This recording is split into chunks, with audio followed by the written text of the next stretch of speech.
महिलाओं के साथ अगर कहीं भी अत्याचार हो रहा है, कुछ भी गलत होता है, तो हम उन्हीं के साथ खड़े हैं। मैं हमेशा महिलाओं के साथ ही खड़ी रहती हूँ, चाहे किसी भी पार्टी की हो। आम आदमी पार्टी आपस में डिस्कस करेंगे, वो उनके नेता हैं तो वो आपस में निर्णय लेंगे, ये उन पर है।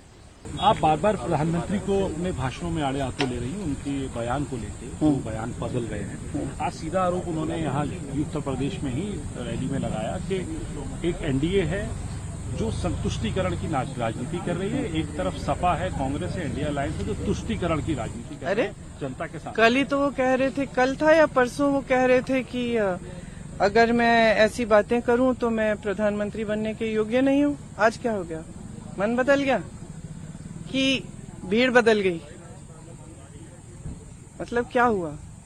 कल कुछ कह रहे हैं, आज कुछ और कह रहे हैं, परसों कुछ और कहेंगे, तो भरोसा कैसे कर सकते हैं हम प्रधानमंत्री के लफ्जों पे? कोई वजन ही नहीं रही उनकी बातों में। सपा और कांग्रेस दोनों को ही यूपी के अंदर वो निशाने पर ले रहे हैं, क्योंकि एक तरफ क्योंकि पहले बयान आया था कि हम 80 में से 79 सीट हम जीते हैं, अखिलेश यादव ने कहा। अरे उन्होंने कहा था 400 पार, अब क्यों नहीं कहते? क्या हो गया? 4 चरण हो गए, अब 400 पार खत्म। अब ये क्यों नहीं निकल रहे ये लफ्ज इनके मुंह से? तो कैसे देख रहे हैं आप 4 चरणों के बाद में, क्योंकि अब आप लोगों की तरफ से भी भाषा अलग अलग बदल रही है। यहाँ पे नहीं, भी हम हमारी बिल्कुल नहीं। रैली में कहा जा रहा है कि बिल्कुल आप नहीं। एमपी नहीं पीएम चुन रहे हैं, तो आप लोग क्या आश्वस्त होते जा रहे हैं कि अब ये मैंने कहा है, राहुल जी ने कहा है, बाकी नेता क्या? राहुल जी, मैंने, सबने यही कहा है कि इंडिया गठबंधन ये तय करेगी अगर ये परिस्थितियां बनेंगी। तो ये लफ्ज आप हमारे बदलवाना चाहते हैं तो आप कर सकते हैं, लेकिन हमने तो नहीं बदले। हम शुरू से कह रहे हैं, इस चुनाव की शुरुआत से कह रहे हैं, ये चुनाव जनता के मुद्दों पे लड़वाएगी। हम कह रहे हैं, ये जनता को कह रहे हैं कि अपने मुद्दे पर लड़वाओ। आपके मुद्दे हैं महंगाई, बेरोजगारी, खेती में जो समस्याएं आ रही हैं, मजदूरों की जो समस्याएं हैं, जो मिडिल क्लास की जो समस्याएं, ये समस्याएं हैं, इनके बारे में बात करें प्रधानमंत्री और पूरे जितने भी भाजपा के नेता हैं।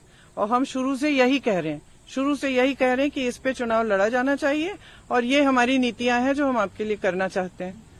तो हम तो बिल्कुल नहीं बदले हैं, प्रधानमंत्री बदल रहे हैं बार बार। आखिरी चरणों में आ गया है, बस आखिरी चंद दिन रह गए हैं रायबरेली अमेठी में वोटिंग के लिए।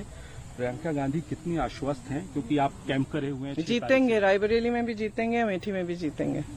आखिरी सवाल, स्वाति मालीवाल को कुछ कहना चाहेंगी, क्योंकि बड़ी बात बीजेपी अब निशाने पर इंडिया अलायंस को ले रही है। मामला आम आदमी पार्टी का है, लेकिन अलायंस को पूरे निशाने पर ले लिया कि ये इस तरीके के हालात हो रहे हैं। देखिए, इसमें 2 बात है कि महिलाओं के साथ अगर कहीं भी अत्याचार हो रहा है, कुछ भी गलत होता है, तो हम उन्हीं के साथ खड़े हैं। मैं हमेशा महिलाओं के साथ ही खड़ी रहती हूँ, चाहे किसी भी पार्टी की हो। दूसरा, आपने कहा कि आम आदमी पार्टी आपस में डिस्कस करेंगे, वो उनके नेता हैं तो वो आपस में निर्णय लेंगे, ये उन पर है।